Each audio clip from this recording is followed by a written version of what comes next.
Nous vous en parlions la semaine dernière. L'icône Marie, siège de la sagesse, est arrivée en France. Une icône dédiée au monde universitaire pour aider les étudiants de l'enseignement supérieur à avancer sur le chemin de la vraie sagesse et réfléchir au rapport entre foi et raison.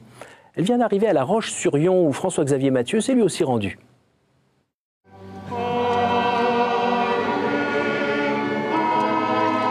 Lundi 9 décembre, dans l'église Saint-Louis de La Roche-sur-Yon, les fidèles ont fêté l'Immaculée Conception bien sûr, mais ils se sont également tournés vers Marie, siège de la sagesse, lors d'une Eucharistie présidée par Monseigneur Alain Castet, l'évêque du diocèse de Luçon. Du Brésil à la Vendée, cette icône voulue par Jean-Paul II a traversé l'Atlantique. Elle continue son voyage à la rencontre du monde étudiant.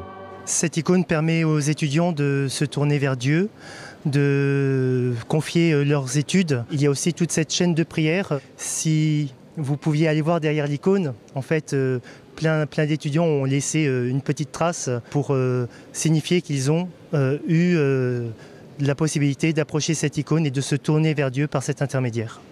Après l'Eucharistie, les étudiants ont porté l'icône en procession vers l'Institut catholique d'études supérieures. Elle sera exposée dans le hall de l'université. Tous mes copains de classe qui ne croient pas forcément, ils vont se questionner en la voyant là. C'est quand même une belle icône, je pense qu'elle l'oblige à se poser des questions, à se demander pourquoi les gens croient en ça. Cette icône est donc un outil de nouvelle évangélisation. Elle est aussi l'occasion d'approfondir l'héritage de Jean-Paul II. Nous avons déjà commencé à retravailler l'enseignement de Jean-Paul II, l'héritage de Jean-Paul II. Jean-Paul II était un pape très proche de Marie. Je pense que c'est pour cela qu'il a souhaité nous laisser en héritage cette icône afin d'inviter les étudiants à prier. C'était également un pape qui a énormément travaillé sur le dialogue foi et raison. L'icône restera dans le hall de l'établissement jusqu'au 22 décembre. Elle reprendra ensuite sa route à la rencontre des étudiants à Strasbourg pour les rencontres européennes de Thésée.